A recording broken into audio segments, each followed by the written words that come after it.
When you think of performance motorcycles, the first thing that strikes your mind is the Pulsar name.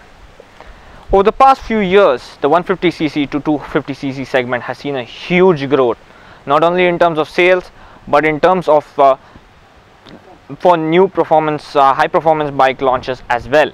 Manufacturers such as Honda, Suzuki, Yamaha, etc. have launched their iterations of high performance 150cc to 250cc bikes in the past few years. Whereas some new manufacturers like KTM, Kawasaki, Benelli and Hyosung have also entered the competition recently. So why should Bajaj stay behind? And therefore they have launched a bunch of new bikes in the Indian segment recently. The Pulsar range has been expanded and now we have some new bikes that have been introduced into the Indian market, such as the Pulsar AS200, the AS200, the AS150, and we have some more bikes coming up in the following months, such as the RS400, the CS400 and the NS150. Hello guys, my name is Salman Irshad from Technology, and today we are going to take a look at this beautiful Bajaj Pulsar AS200. Let us get started. Now we are going to take a look at the styling of this motorcycle. When you speak of the AS, I'd just like to tell a short description about what is AS. Now AS stands for Adventure Sport. Now what that means is this bike is meant for both on and off-road purposes. Now in this review we're going to check out and we're going to see if the AS tag really suits the AS200 and if Bajaj has really hit the nail by launching this bike into the Indian segment. So starting off on the front, you can see that in terms of design and styling, this bike is very reminiscent of the NS200 that was launched last year in India. However, Bajaj has done significant changes to the styling of this bike. Starting off on the front, you can see this totally new redesigned, you have a nice new designed headlamp over here, which houses the projector beams, and you have two pilot lights over here in the front and the main headlight over here. However, the projector beam only works on low beam, not on high beam. So, and then you have this nice windshield over here that protects you from wind blast at high speeds. Now coming over to the side profile of this bike, you can see how the quarter fairing has been, you can see this nice redesigned quarter fairing that Bajaj has integrated neatly into the tank. The one thing I really like about this is how this whole section from all the way from the headlight, the quarter fairing to the tank has been well integrated into this bike. That looks really nice and looks like they're meant to be in there. Now coming over to the down portion, you can see you have the guards for you have the guards, and you have the pegs for the driver and the pillion. Of course, you have a sari guard over here, you have the AS200 badging over here on the side, and you have grab rails for the pillion.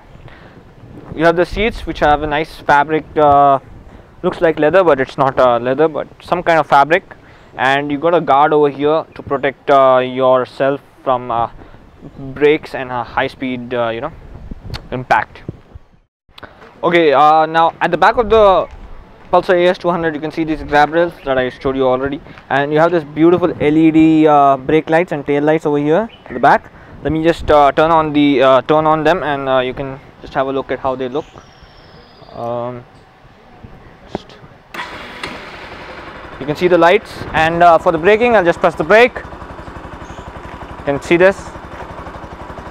Really nice, nicely integrated and nicely designed tail lights over there. You also have the indicators that I want to show you. The indicator lamps over here.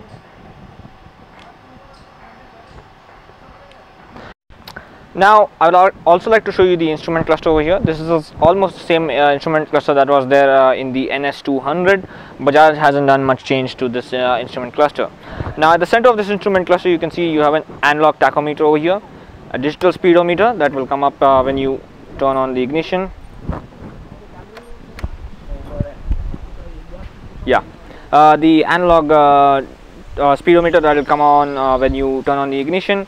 You have 2 trip meters, 1 clock, and you have the side stand indicator, low fuel indicator, battery indicator, and you also have a clock.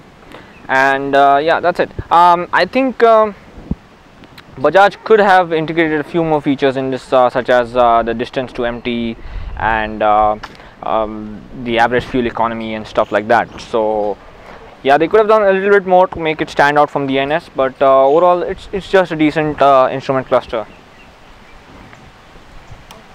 So I would also like to show you the buttons and stuff over here. You got the engine kill switch and on switch over here. You got the headlight switch over here for the for the parking light and headlight.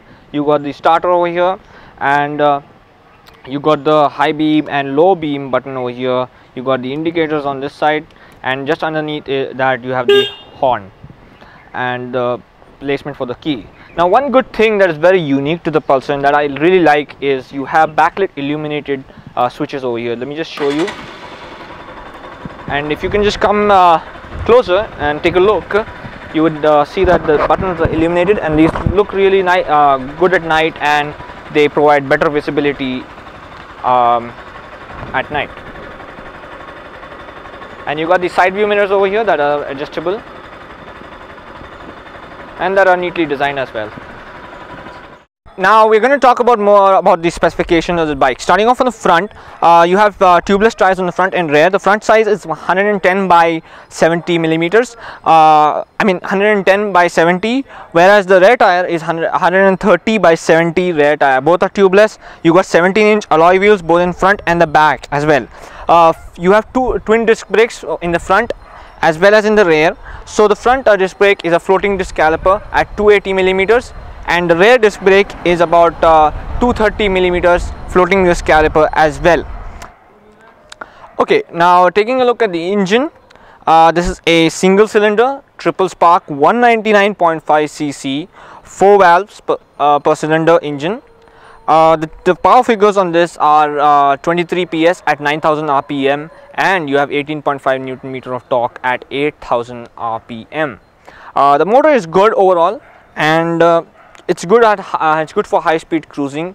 120, 130 is not a problem. The bike can cruise on 6th gear easily at that speed. Though I did, however, feel that this engine is really high revving, and some of the vibrations at high revs do creep inside the seats. A few more specifications on this bike that I forgot to mention are you have twin telescopic forks in the front, and you have nitrox suspension at the dual monoshock nitrox suspension at the rear.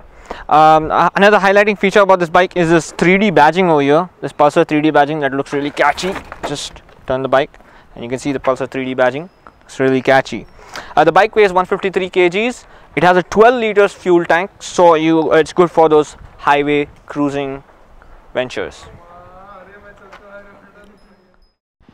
Now I would like to show you guys the exhaust note of this bike, so I'll just put it in ignition and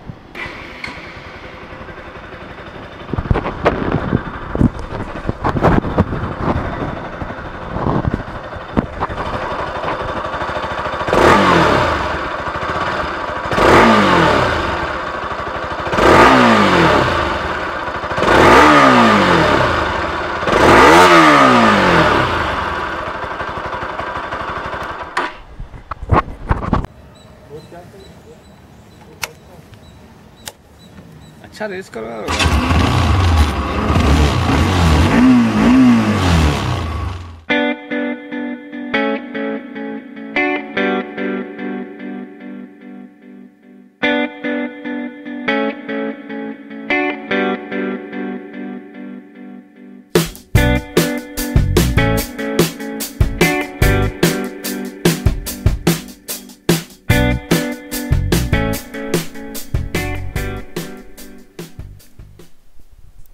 When it comes to the ride, the AS200 immediately feels welcoming.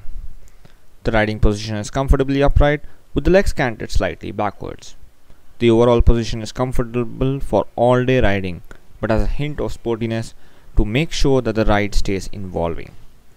We did find that the seats are a bit firm, especially the pillion seat, which can get a bit painful after a few hours in the saddle. What's nice is that at high speeds, the new screen deflects a fair bit of wind.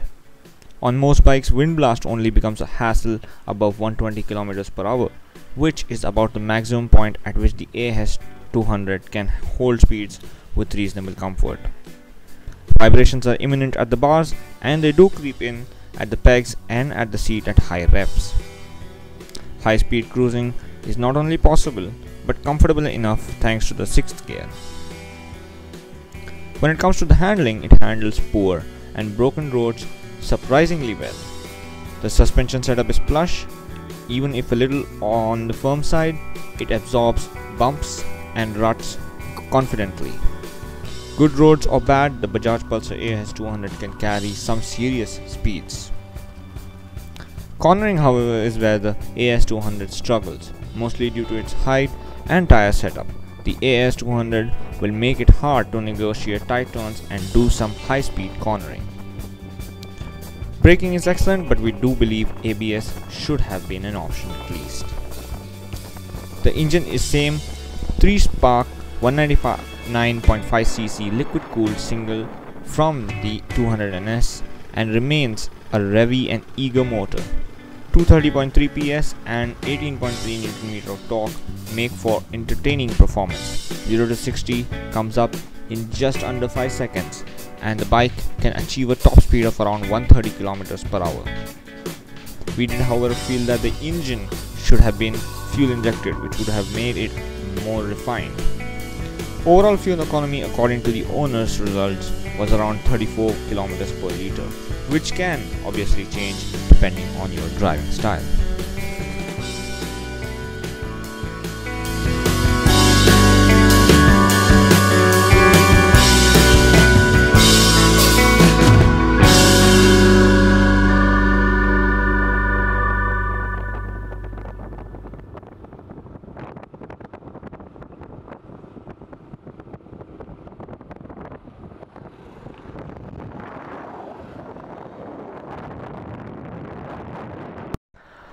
Now guys, at the end of this video we have to do the verdict, so let's go on with it.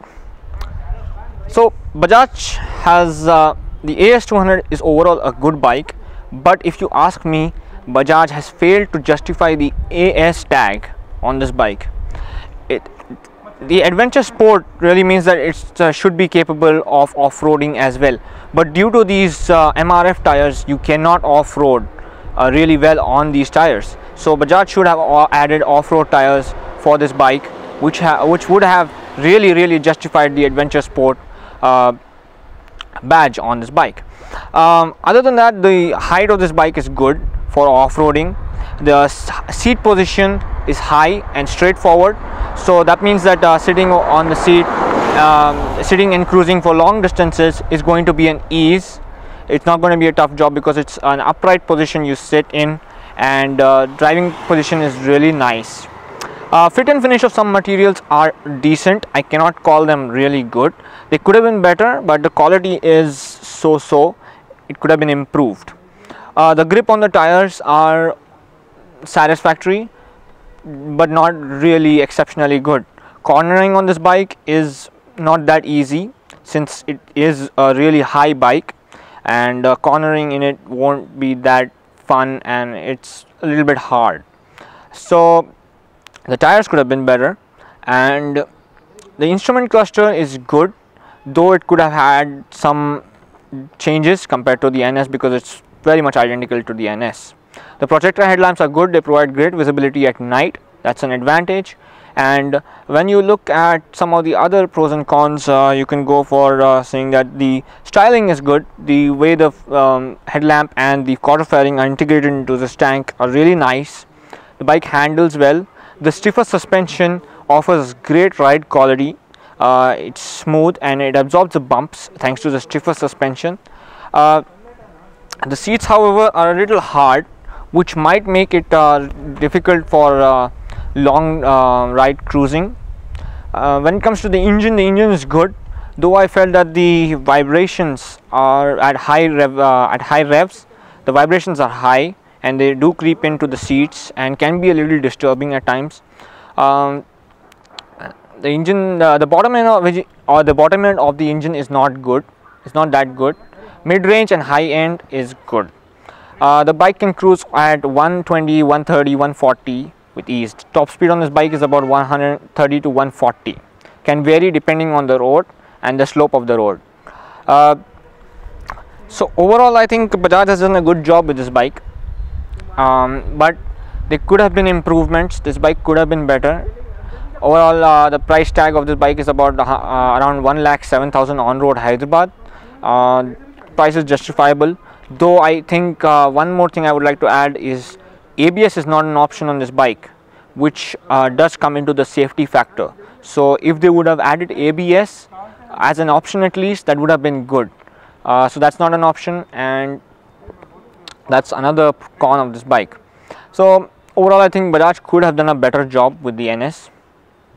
Though it's still a good bike, it's a good city commuter, it's a good highway commuter, but it doesn't really justify the adventure sport tag that it has been established. Thanks for watching, guys. I'm your host Salman Irshad, signing out, and we'll see you in the next video.